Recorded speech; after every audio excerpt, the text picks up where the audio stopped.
আমি নাইলা তারপর আমরা জিনিসটা সমাধানের যোগ্য এরপরে বাগিনা তর্ক হচ্ছে বাগিনা আসলে বাগিনা মামাই বাগিনার সোবারিকে দিছে মাত্র বাগিনা ঘরে ঢুকছে ঘরে ঢুকিয়ে আয় মাত্র ছুরি লেছে কিন্তু আমরা জানি না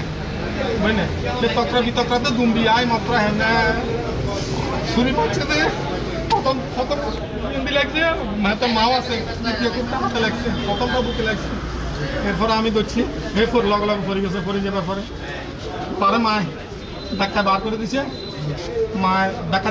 রাস্তা দিয়েছে রাস্তা মেয়ে করলো কমে গেছে মায় দম্বা দিছে আমরা তো মানে এরে লই আসি এরপরে গাড়ি আনি আমরা হাসপাতাল আনছি হাসপাতালে করতে পারি এই তো কিছু কত 20 মিনিট বা আধা ঘন্টা আগে দিই আমরা আসরের নামাজ পড়ি তারপরে গেছি এদের বাড়িতে মসজিদ থেকে আসরের নামাজ পড়ি তারপরে এদের বাড়িতে গেছি এদের বাড়িতে প্রায় 20 মিনিট পর্যন্ত মনে করেন যে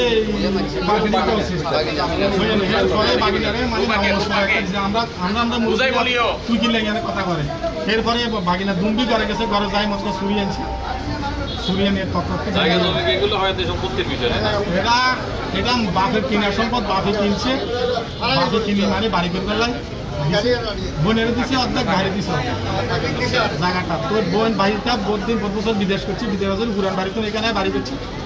বোন আসছিল এখানে তো বোনে কিনা এক্সট্রা করবানছে হে আর একটা এক্সট্রা করবানছে মাঝখানে জায়গাটা হলো বোনে আইডাল্লা দেন না এটা নিয়ে বোন মানে জায়গা যেটা লো দিছে এটার ভিতরে ঘর করছে আর কি এখানে থাকে আর কি আমার নাম মোহাম্মদ আনোয়ার হোসেন আমি জ্যাপ্তো ভাই উনি আমার শাসক ভাই ওনার নাম মোহাম্মদ আলম রশিদ পিতার নাম শেখান্তর মোহাম্মদ শেখান্তর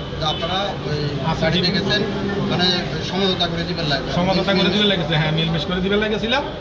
ওইখানে বোনটা বেশি উচ্ছৃঙ্খল করছে বোনে মানতে চায় না বোনের নাম হলো শাহানা বাগিনার নাম হলো বাপের নাম হালিম পুরো নামটা জানি না কিন্তু শর্ট এটা জানি হালিম কি করে বাগিনা গাড়ি ড্রাইভার সেটা কিন্তু আমি জানি না বাড়িতে উনি আর ওনার বোনের সাথে বাগিনার সাথে জায়গা জমি নিয়ে একটু কথাবার্তা বলতেছিল পার্শ্ববর্তী আমিও ছিলাম আমাদের সর্দার ফ্যামিলির আরেকজন ছিল ওনার বড় ভাই একজন ছিল ওনাদের পরিবারের গার্ডিয়ান হিসেবে তো কথাবার্তার এক পর্যায়ে একটু হাতাহাতি হয়েছে এরপর থেকে বাগিনা ঘর থেকে ছুরি আনে উনি ওনারে বুকে মানে হাত বরাবর ঘাই দিচ্ছে আর কি